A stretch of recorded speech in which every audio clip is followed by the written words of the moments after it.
Some traps are built in the dark, in secret, by people you will never meet, and some are built in the open, in a place filled with noise and food and laughter and children running between your legs. Ulric Blackwell was a retired manager from London, careful, methodical, the kind of man who checks his locks twice before bed. He went to visit her family in Davao and left every door wide open. He didn't even know it was happening. That is the part that stays with you longest. Not the amount, not the loss. The fact that it happened while he was smiling. The morning it happened, I ate breakfast with her family. There were maybe 15 people around that table. Her aunts, her uncles, 2 of her cousins who had driven from another part of the city, a couple of younger children whose relation to Rowena I never fully sorted out. The food was everywhere: rice dishes, something fried, sliced fruit laid out on a wide tray. People were talking over each other in a mix of Bisaya and bits of English, aimed at me like small gifts. Someone's child sat next to me and tried to teach me a word and laughed when I said it wrong. I remember feeling, in that moment, something I hadn't felt in a long time. Safe. Not the safe of a locked door and an alarm system, the safe of being surrounded by people who seem to want nothing from you except your presence. The safe of a room that has been lived in for generations and carries that weight lightly. By the time that breakfast was over, $375,000 was already gone from my account. I did not know that yet. I was still learning to pronounce the word Rowena's cousin had taught me. I need to go back, because none of this makes sense from the outside without the inside of it. My name is Ulric Blackwell. I spent 34 years as a regional operations manager for a large retail distribution company based in the East Midlands. Not a glamorous career by any measure. My working life was warehouses and delivery schedules and staff rotas and the particular grind of keeping a supply chain operational when any number of things were trying to make it fail.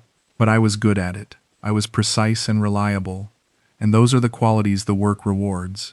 And I retired at 68 with a reasonable pension, a lump sum from a company scheme, and a paid-off house in Walthamstow that I had bought with my wife Sandra in 1987.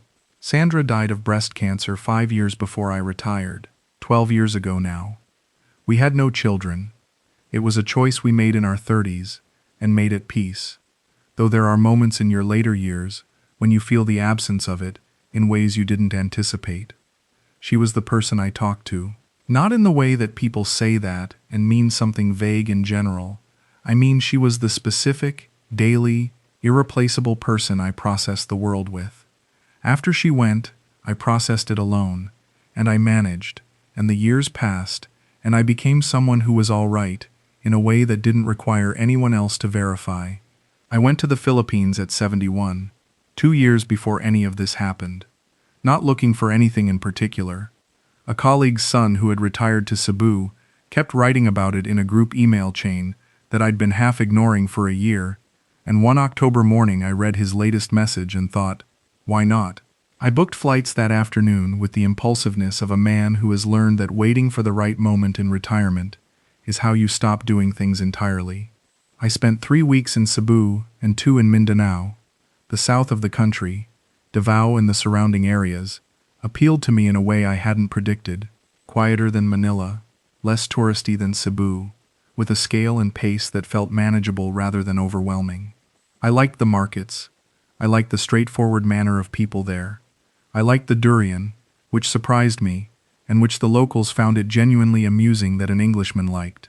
I met Rowena Soto on my second visit, 8 months later.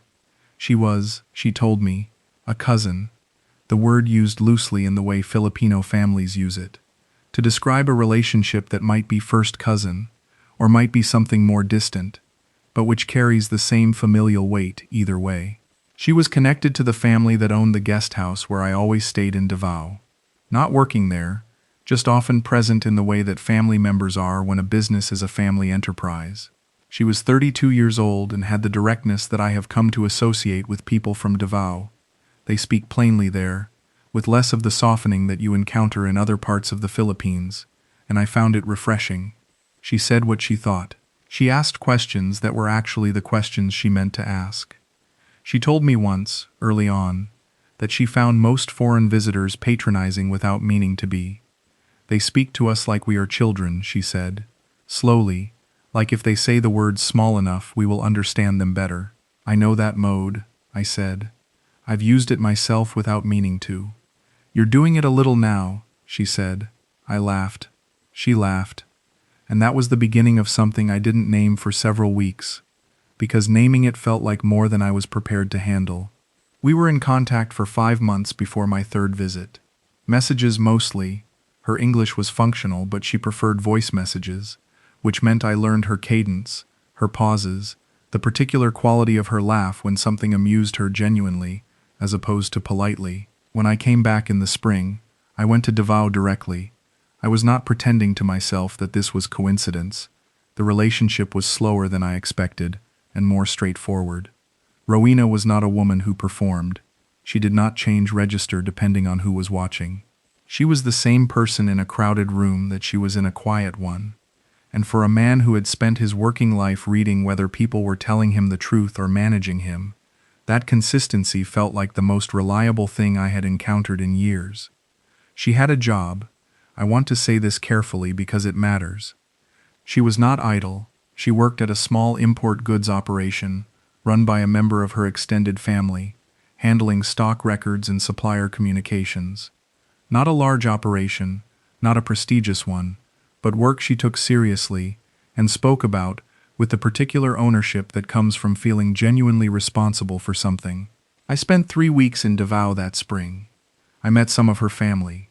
Not the full compound visit, just a dinner at an aunt's house, where I was introduced to 6 or 7 people, whose names I immediately confused, and whose warmth I did not confuse at all.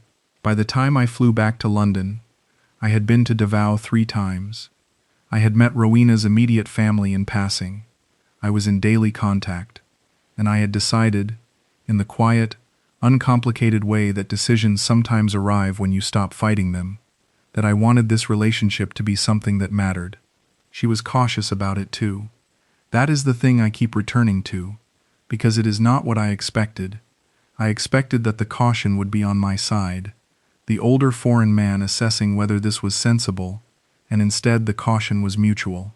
She said once, in a voice message I still have somewhere on my old phone, I don't want to be someone who complicated your life without meaning to. You have your life in England.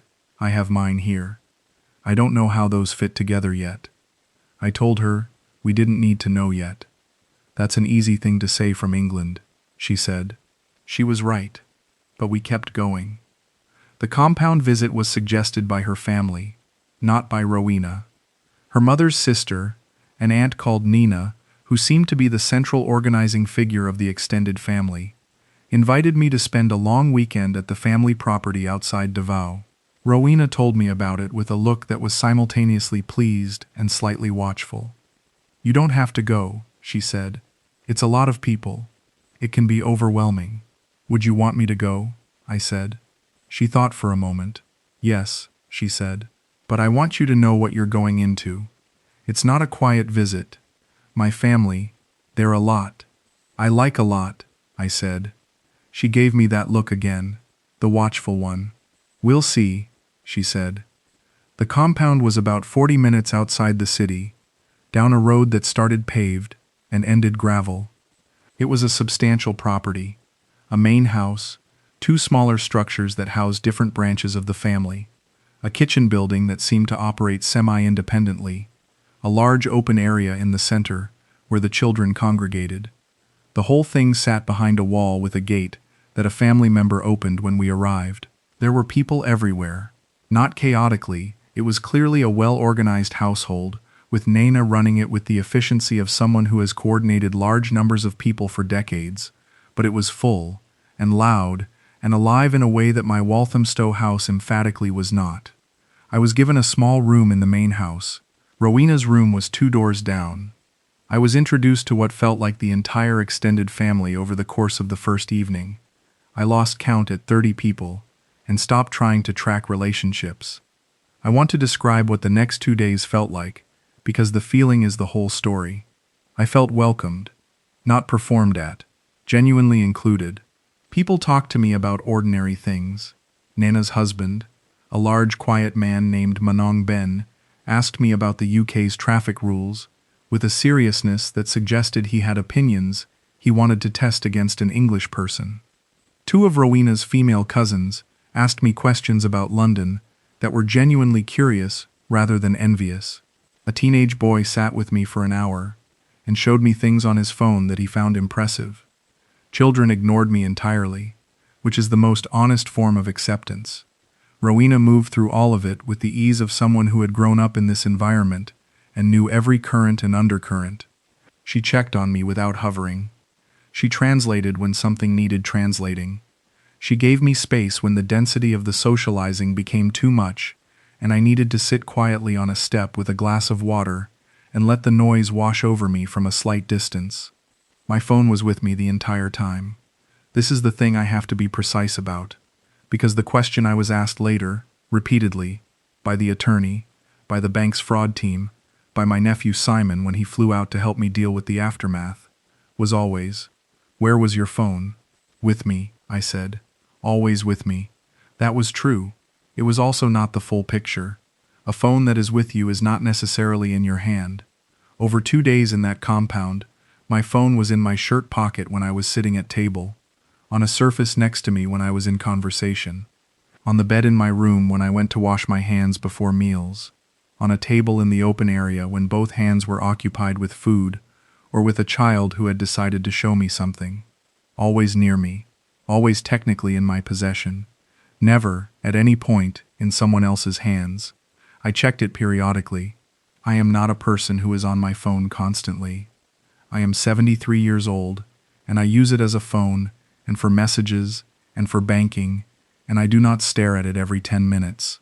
I checked messages. I took a few photographs of the food and the compound that I thought I might send to my nephew Simon later. I opened my banking app once on the evening of the first day because I had a standing payment due, and I wanted to confirm it had processed. I closed the app. I put the phone back in my shirt pocket. The standing payment had processed. Everything in my account appeared normal. I left the compound on Sunday afternoon. Rowena came with me back to Davao. We had dinner at a place we liked near the hotel, and she asked me what I had thought of her family. I told her honestly that it had been a lot, and that a lot was exactly what I had needed without knowing it, and that her Aunt Nina was the most efficiently warm person I had ever encountered, which Rowena found accurate and funny. I flew back to Manila the next morning for 2 days before my London flight. The discovery did not come until 4 days after I returned to London. I was reviewing my accounts on a Tuesday evening, a routine I keep, checking each account against my mental running total, and the number on my screen was wrong, not by a small amount, by an amount that made me look away from the screen and then look back. The way you look away from something, in case the looking is causing the problem. The number was $375,000 lower than it should have been. I sat very still. I went through the transaction history. The transfers had gone out over a 36-hour window, the 2 days I had spent at the compound. 5 separate transfers, 4 to a Filipina account, and 1 routed through what the bank would later describe as an international payment relay, each one below the threshold that triggers my automatic text alerts. Each one timed with the particular precision of someone who had studied my account structure carefully enough to know where the gaps were. The last transfer had gone out at 4:47 on Sunday morning. I had been asleep in my room in the compound at 4:47 on Sunday morning. My phone had been on the bedside table. I called my bank in London. The fraud team was efficient and professional, and told me exactly what I already knew and had been hoping was somehow wrong. The transfers were authorized. The authentication had been completed correctly. Biometric or PIN. The records were ambiguous. The account they were tracing was a Philippine account that had already been cleared. The funds moved on within hours of receipt. The bank froze my account, filed the necessary reports, and told me recovery was possible, but would require coordination with Philippine banking regulators and law enforcement, which was a process measured in months or longer. I called Simon that evening. He was 39, my brother's son, the person I am closest to in the world since Sandra died. I told him what had happened.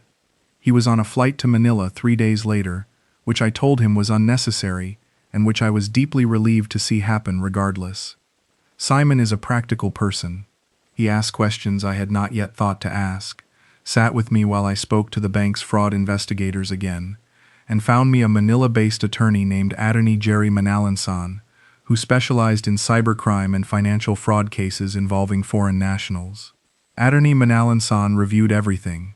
He was thorough and did not tell me comfortable things. He explained what had likely happened, a technique that required either remote access to my device, meaning software planted on my phone at some point without my knowledge, or physical access to an unlocked device for a window measured in minutes. He said both were used in cases like mine. He said the compound scenario was not uncommon. A foreign visitor, a large gathering where attention is distributed, a phone that is never far from its owner, but occasionally within reach of someone else. You were not targeted randomly, he said. Someone with access to your account information, or who had the ability to identify you as a target with means, had planned this before you arrived. Planned it, I said. The account they used had been set up in the weeks before your visit, he said. The timing of the transfers, spread across the alert threshold, timed in the early morning, that is not improvised, that is organized. I said the name that had been sitting in my chest since the moment I understood what had happened. Does this involve Rowena? I said. Attorney. Manalansan looked at me carefully. I cannot tell you that, he said. Not yet. What I can tell you is that the access method and timing suggests someone with knowledge of your schedule and your location during that specific window. He filed a complaint with the Philippine NBI and the Cybercrime Investigation and Coordinating Center. The investigation opened. I was told not to contact Rowena directly while it was ongoing, which the investigators communicated as a legal requirement, and which I understood was also the reasonable thing, though it sat in me like a stone. I called her once before I received that instruction. I told her what had happened. She was quiet for a long moment. Then she said, Ulric, that's terrible.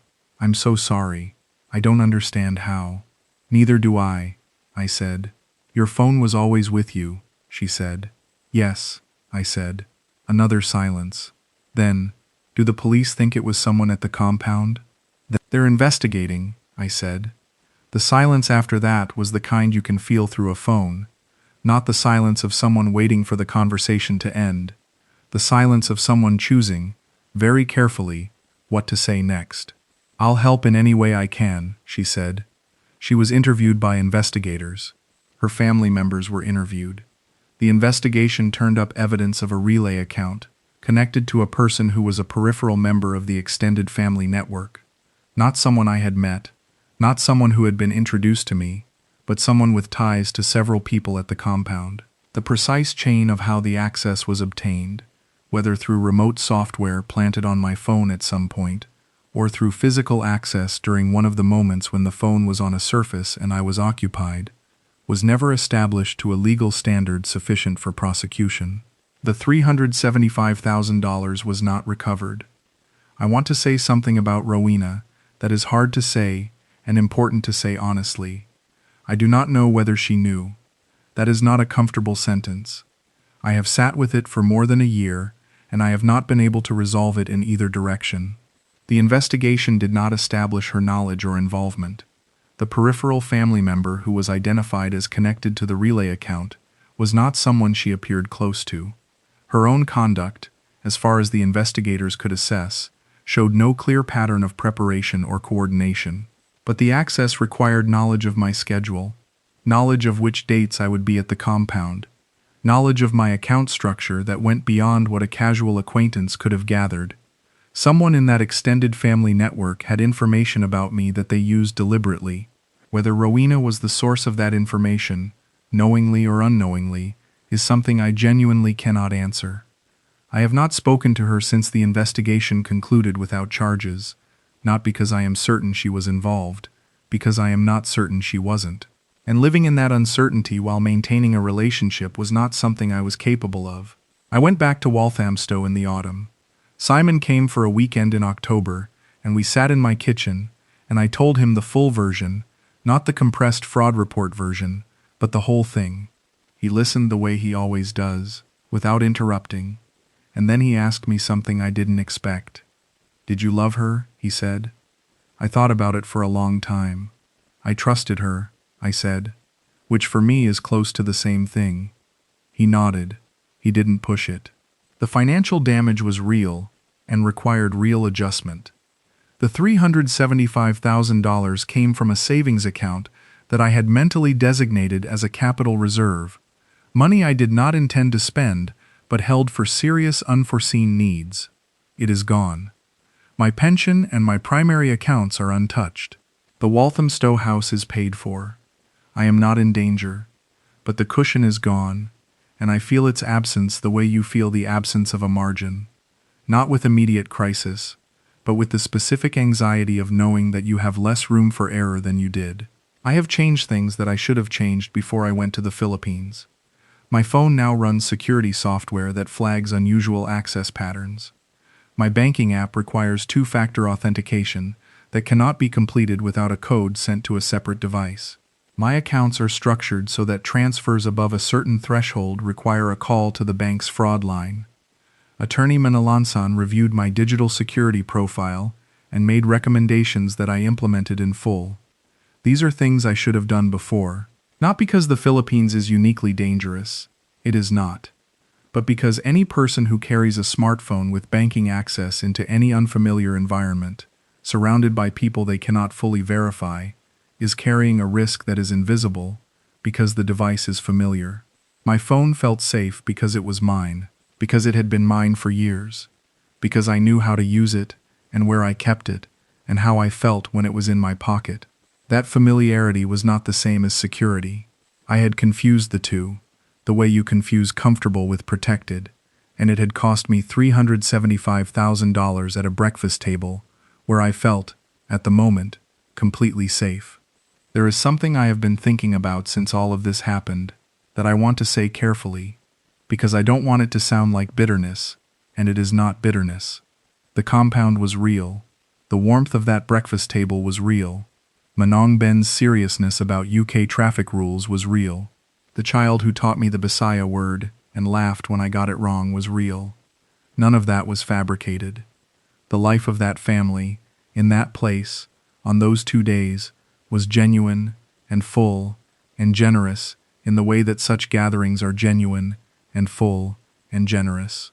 And inside that genuine thing, someone, one person, or two, or a small connected group, made a decision to use it against me. That is the part I keep returning to. Not because it makes me distrust everyone in the Philippines. It doesn't, and I won't let it.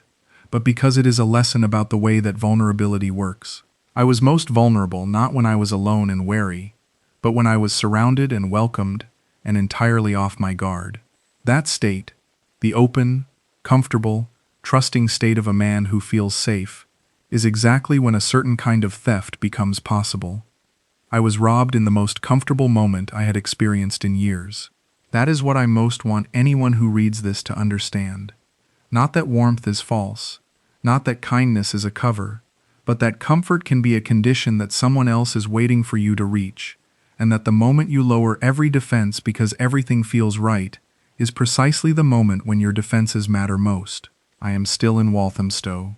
The house is the same. Simon calls on Sundays now, more regularly than before, which I did not ask for, and am not going to tell him to stop. I walk the same streets I walked with Sandra. I am careful with my phone in a way I was not careful before. And the carefulness is not anxious. It is just accurate. The way you become accurate about a thing, once you understand what it costs to be inaccurate about it. I have not gone back to the Philippines. I am not sure whether I will. This is not a decision I have made definitively.